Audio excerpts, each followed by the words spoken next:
Hi guys! Welcome to my channel, Lunatic Plays. I'm the Lunatic who plays Cities Skylines 2. I am back with the new, the bright, the only City of Concordia! First off, this is a new series, so really Concordia 2.0. Not on account of me desiring to start fresh, but on account of the recent update, which sadly wrecked the save file. You can see the satirized version of my struggle with this in my recent YouTube short, which I will link down below. So, without losing our spirit, out with the old and in with the new, whether we like it or not. I would like to take this opportunity to really narrow down my goals for what this series is going to be. As you may know, the original series was a little bit of a mess. I began playing by slowly unlocking everything and taking care of such trivial human matters as the economy. Ugh, disgusting! And I'm so over it. We're going big, we're going grand, and it will be gorgeous. This will be a city painting series. I want to devote myself to intricate detailing. I want to spend ungodly amounts of hours placing shrub by burying shrub until perfection emerges. And we will have a plan on how to get there. So first off, I am aiming at shorter, more concise episodes of well-planned components which will make up our city. And so help me God, I hope to actually stay on track this time around. This means that for today we are going to lay out our plan for the start of this map, and then over the course of the next few episodes we will slowly execute each one of its steps in great detail. So here's what we're gonna do. First, we're gonna choose our map and have a vision. Unpopular opinion, perhaps, I am not sick of Valkyria by Damian CEO of Paradox Mods, so that is where we are gonna go with. I like this map because it has many interesting landscapes, it has mountains, rivers, islands, shorelines, bays, etc. I mean, just looking at it, my brain is swarming with ideas on what to do. And now, the vision.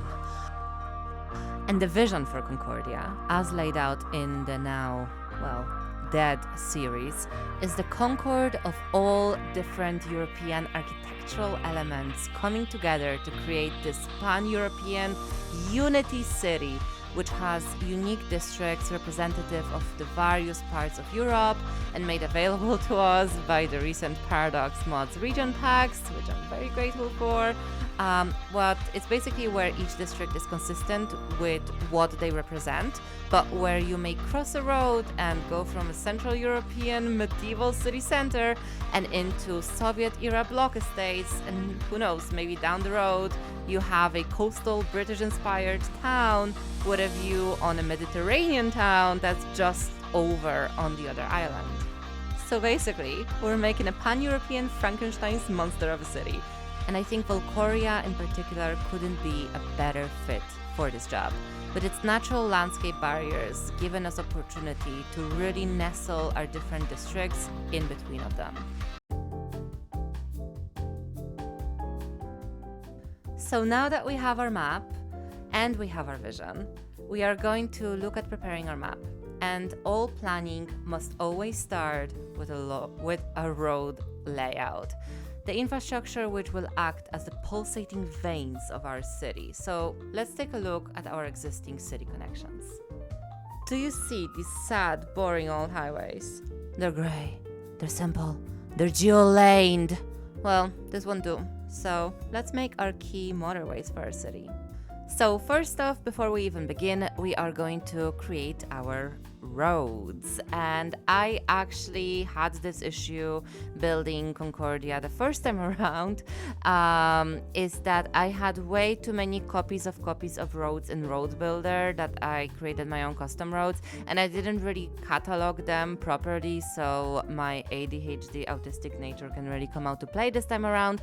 I got rid of all of my roads. I'm going to rebuild them again. I'm going to give them proper names. I'm going to give them proper usage, like the sewage and electricity underneath. I'm also going to have them properly named so I don't lose track, because I ended up with 300 different types of roads and I didn't know which one was where, and it actually got so bad that the game would crash anytime that I would try to create a new one. So I'm hoping that I can get around this issue, you know, taking the advantage of building my city again by rebuilding my roads. So here we are going to take our highway. I'm using the 3-lane highway, and I'm going to add an empty lane on either side of the shoulder to extend the shoulder. The reason being is, like, I've been driving around and I just see that generally the highways have slightly wider shoulder width, so I kind of wanted to have that. And I'm going to do this for all the 3-lane, double lane, single lane, quadruple lane and pentalane highway pieces. And these are what we are going to be using in our city for our main motorways. So here's what will happen. We are going to upgrade our existing highways around the entire map and add very quick interchanges, which will be subject to future redevelopment, and we will add one new highway connection. This new highway connection will tunnel through our mountain pass over here and come back around northwise to this exit of the map. Reason being, before I even begin, I want to have an outline of my highway bypass going around our city, which will provide a fast-moving traffic solution circling the core of the city. So here is how the existing highways have evolved with our new custom roads. And as you can see in the immediate area, I have sunken the highways, and this is actually something I'm keeping from the original playthrough, as this is where the main hustle and bustle of our city is going to be all happening. And here is our new addition to the map, which basically tunnels through the mountains and creates a bypass for our future city.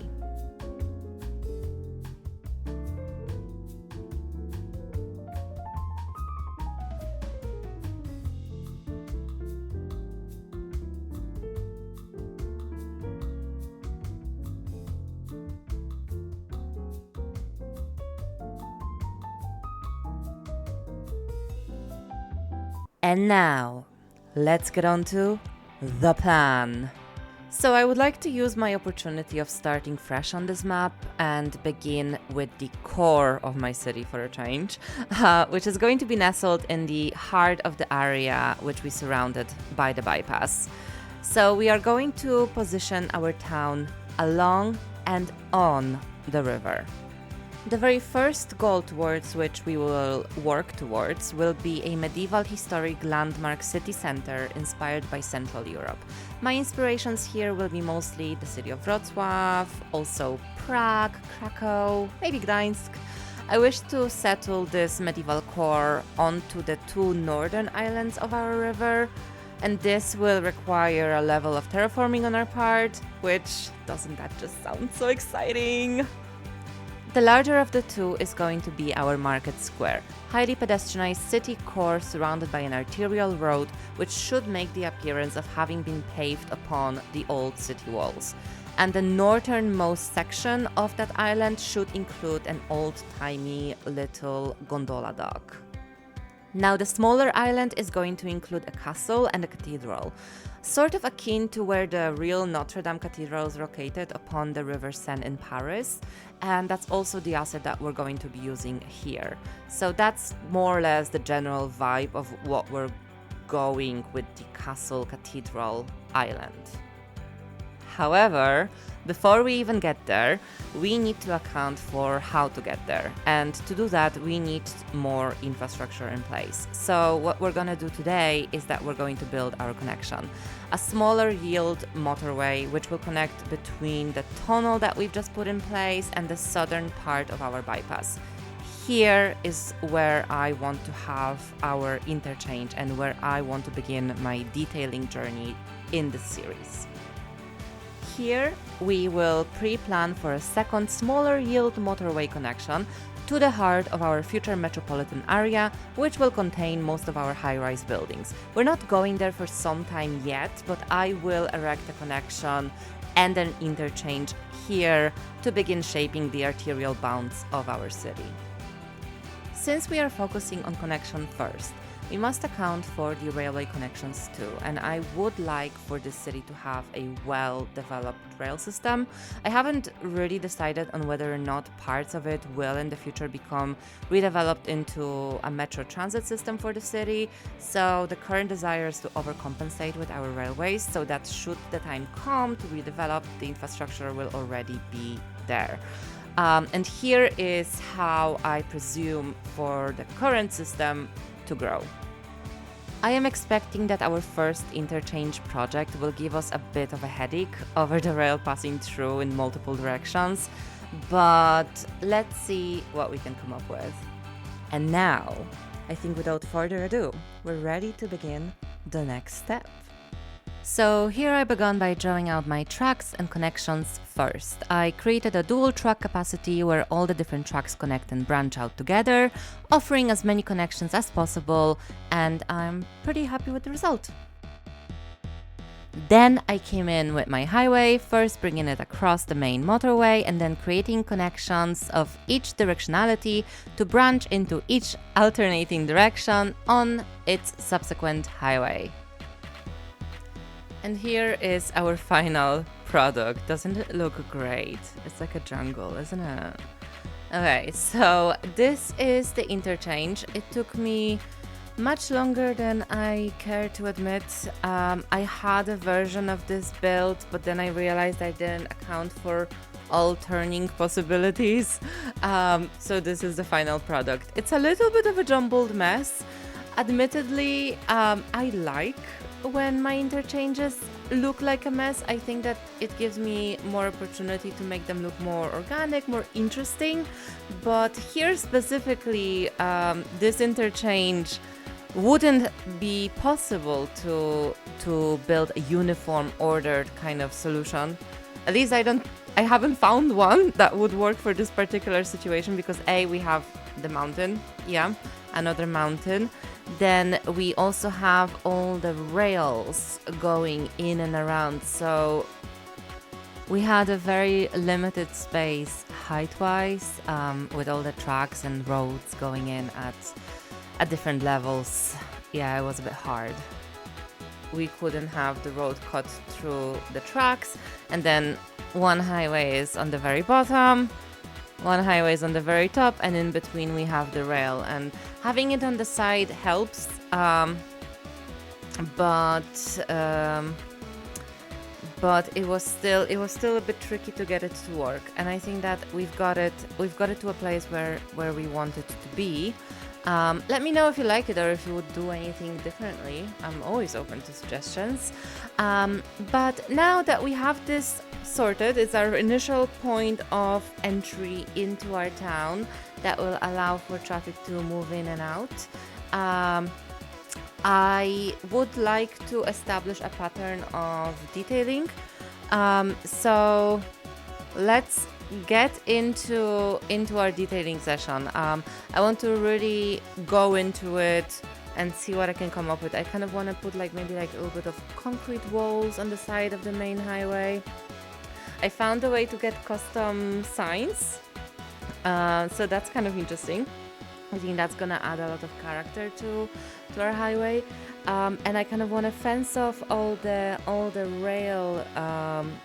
rail parts and do some cool stuff there. So stay tuned and let's get detailing. So we begin by placing our fences, and I'm using the iron fences for this one, the iron fence net lane, and I'm placing them in around all of my trucks. Then we line these fences with shrubs. I'm using the line tool at 1.9 meter separation and using randomizers for a more organic look. Next, I line the middle of the highway in between my bi-directional highway roads, like so. Then I am placing my surface networks. I am using the concrete and grass squares here for a more unique look. I am attentive here to create an irregular look and trying to stick loosely to my height line for reference. Then I line my highways with commercial lanterns, both in the middle and on both of the sides of each of the roads. These will only be present in areas where we have interchanges so that road users can clearly see their exit signs. Oh, and here I spent so much more time than I care to admit using the Swedish highway custom road signs by Lolok, which is an absolutely incredible mod. It's very time consuming. You're basically programming your signs. But if you're crazy enough, it's so damn rewarding. I mean, just look at it. It did take me a moment to find my pattern for these, as the tool is so detailed and offers so much freedom. I initially got a little bit overwhelmed by the possibilities. Then I placed my highway exit distance markers. This is a very UK and Ireland thing, but that's the design which inspires me when it comes to signage. I also added highway exit signs on each of the exit lanes. Then I placed concrete safety barriers on each inner side of our motorway, again using the line tool in fence mode. Next, we mark the roads with arrows and exit crosshatch lines using the crosshatch net lanes and asphalt net lanes to hide them. They were particularly tricky to get right on the elevated areas, as I had to line the respective decals using the line tool and raise them to an appropriate height using Move It. But with many hours and enough insanity in my brain, I actually got it sorted. I also marked the roads with exit numbers and town signifiers. And since there is never enough signage in a realistic city, so I opted in to make exit gain and loss signs. Then I lined my exit crosshatch lanes with safety bollards. Finally, I moved on to surface network painting sharp cliffs with this surface network, which I also used to paint my rail area, and I have to say I absolutely love the look. This surface can be tricky because if you place it under an elevated road, it will still show when looking from above. So I only lined the open air parts and I used dirt network lanes under my elevated highways or concrete surface network in other places where it made sense. For the concentrated truck area, I was going to an abandoned industrial look, so a few tanks covered in rust, dirt and graffiti decals is just what this place needs. I threw in some aging concrete net lakes to create paths going to nowhere to add to this very effect. And here is also our inconspicuous highway electricity switch room. And here we go.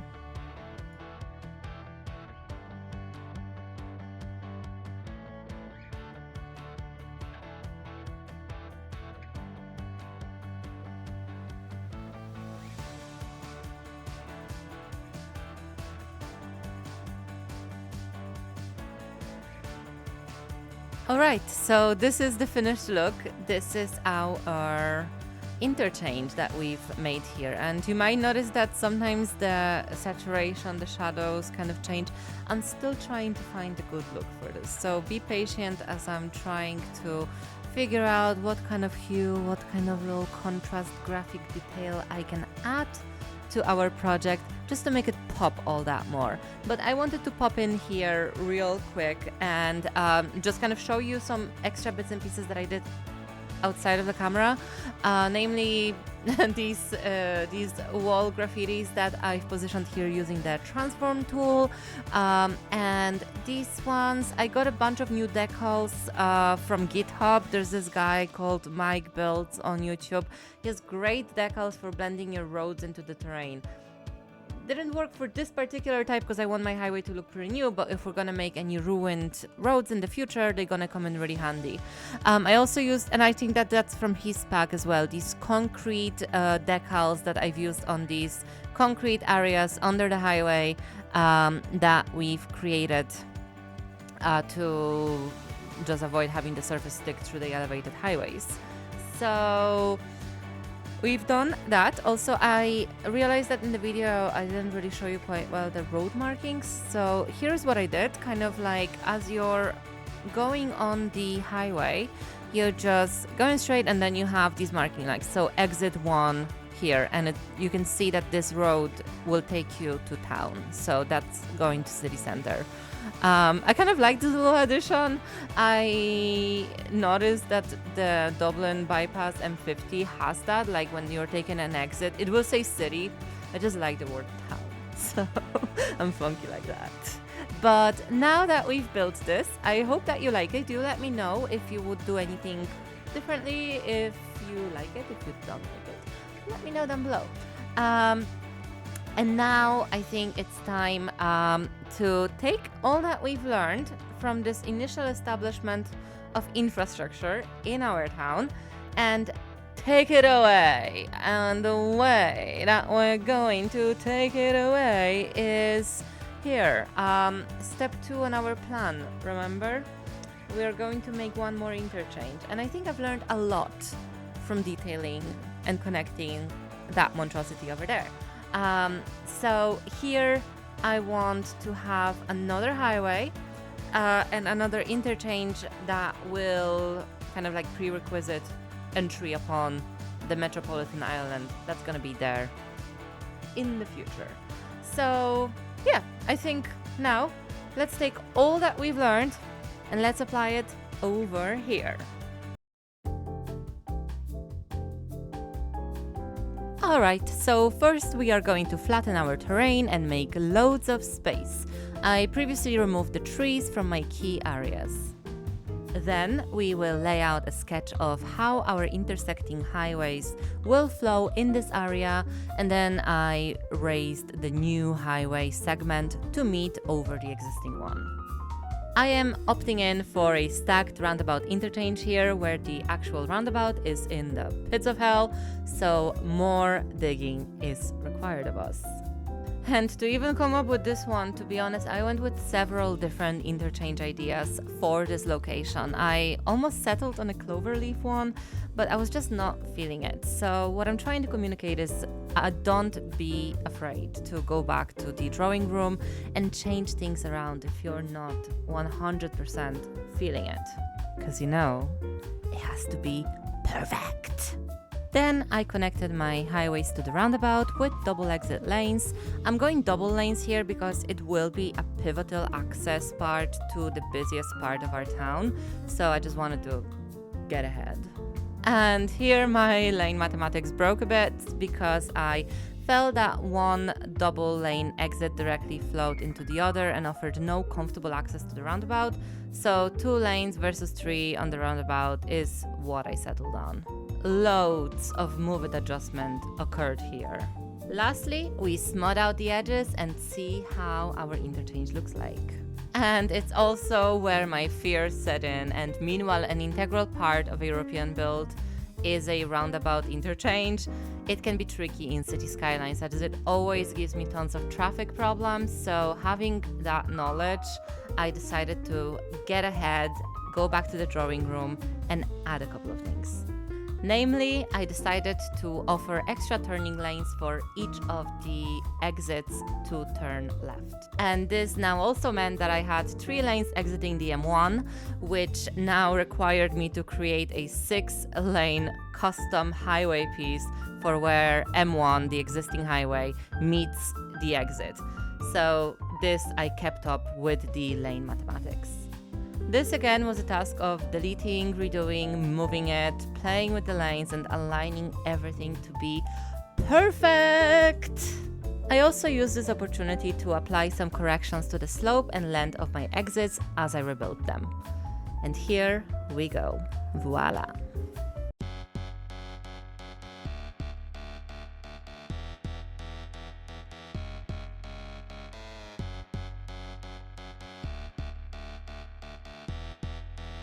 And here it is. Our interchange is structurally complete. Here is what it looks like. So again, it took me a lot more than what I would have wanted for it to take me. But in the end, I decided on this kind of like stacked roundabout intersection for this one. And I wanted to make it my point, which is why I redid it so many times. To add these turning lanes and have this turning option here present. The reason being is just I wanted to offer a lot of opportunities for turning and taking alternate routes, at least as much as I could with the space that I have here. Because I know that this type of solution in this game in particular don't seem to work very efficiently. Not all the time. The traffic I used to normally get was on solutions like this. So I'm trying to kind of get ahead of myself by adding the extra lanes. Also, the extra lanes kind of offer us a little bit of a solution to maybe add additional exits to like different areas and whatnot. We'll see when we get there. But yeah, this is what it looks like. I'm pretty happy with it. I'm pretty happy with the result. I tested a couple of different options, but this one appealed to me the most. And I have some plans on how to kind of manage this little piece of highway between our first intersection and this one. And I want to add another little exit like somewhere around here. Because I want to include that little pass between the two mountains like we did in the original series. So we'll focus on that later though. So yeah, this is the interchange, and I think now we are going to take everything that we've learned about detailing and apply it over here. Let's take it away. First, I went over our slopes and I tried to make them even smoother. Then it was time for our network, so I lined out my grass and concrete square surface network along the roundabout section, then added the dirt pebbles network along my exit ramps and concrete under the highways. Next, we will create a centerpiece adornment for our interchange, which here will be a man-made pond at the center of the roundabout, giving our interchange a unique feature and look. Here I used a suitable dirt surface network, which later on I actually changed to Solis wet riverbank network. And now it is the time for our shrubs, with which I line the sides and in between my highways, as well as the top sides of my concrete squares networks. Then add some shrubs along the man-made pond banks. And we move on to our decals. So first I use the Mike Builds concrete decals to line my spaces under the highways. Next, I added the crosshatch exit lanes to all of my exits. And finally, we move on to the arrows, and since this interchange is a lot more versatile, offering more turning opportunities, I decided to go with more road markings to really make it clear to my road users where they are heading. I also made sure to add slowdown decals on my ramps heading down to the roundabout. And finally, we mark out our exits. I'm going with a system of 2 classification numbers per interchange. Here, this means that down ramps will be labeled as E3, meanwhile left turning lanes will be labeled as E4. I made sure that each lane is adequately marked with the system. I even threw in motorway markings on the roundabout to clarify which exit heads onto which motorway. And to help with which exits heads in which direction, I added cardinal directions for each exit, basing it not on the actual sun, but on the directions we clarified at the planning stage of this episode. And now, for my favorite part, the road signs. And here we began with the lane loss and gain signs, first for each of our directionalities, which, by the way, here is how I discovered that I can save these as templates. So I decided to create my own road sign template directory, which hopefully down the line I'll be able to reuse. This saved me a lot of time, even though some adjustments here and there were still required, but still such a time saver. Can't express it enough. Then I created my first roundabout sign template, which I am basing on the Irish road signs as they are the most familiar to me, so that's what I'm going with. Then we created more exit signs for the left turning lanes and continuing highway signs. I used the roundabout signs in side road signs variation too, and here it is. Next, I created distance signs which show kilometers to each of the nearby and faraway locations, and I added more distance signs on the roadsides of my roundabout near to each exit. Finally, I added exit pointer signs for each one of our exits, as templated by the original interchange that we've created earlier. And here it is.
And here it is, the final product. It looks a little bit like an eye, don't you think? I think so. So this is what we have for today. One interchange, another interchange. Here is what we have. One little update that occurred off camera because the game already managed to break, by the way. I know, it's not a great prognosis for the series, but I will continue trying. I fixed it. I had a graphical error. I had to reinstall all the mods and stuff. And actually, I'm kind of glad because it made me realize that the extra decals and surfaces that I got from Mike Builds that I've mentioned earlier on, kind of like this like texture for concrete and some of graffitis and stuff like that, as great as they are, as beautiful as they look, sadly, because they're not coming through the official Paradox mod support, then if I have to reinstall my mods, then they come up classified differently, so they don't reload back in. And so I decided I'm not gonna be using them because, and here, bada bim, bada boom, I have news for you. I want to be able to share this city with you guys, so I'm gonna include down below a file with instruction of my mod list and also how to install this save file at the end of each episode. You're gonna get the next step of the progress that we make in each episode and how you can put it into your saves folder in your Colossal Order Cities Skylines app data folder, and how can you actually get this to work on your computer if you want to check it out for yourself, and if you want to use it and then build something else. Send me pictures, by the way, because I really want to see it. But that's the news. I want to include the save file at the end of each episode with the mod list. If the mod list will change, I will update it in the episode in which it changes. As it stands, the current mod list at the bottom of this episode is the one that I have been using. And I'm not using the GitHub mods from my builds, even though they're great. But, you know, if you install them on your own, they're not going to show up right. You're going to have a bunch of white blobs and stuff where the decals are supposed to be. So just for functionality's sake, I'm not going to use them. Okay, well, I hope that you liked it. If you did, like, subscribe, drop a comment down below, introduce yourself, let me know that you're watching. And I will be back in the next episode where we hopefully finally take a look at our first city development, which will be our old European city center over here on this lovely little island. We might need to add a couple more exits, but they're gonna be more minor. So yeah, today's episode, infrastructure galore. Hope you like it. Let me know, and I will see you on the next one. Bye bye.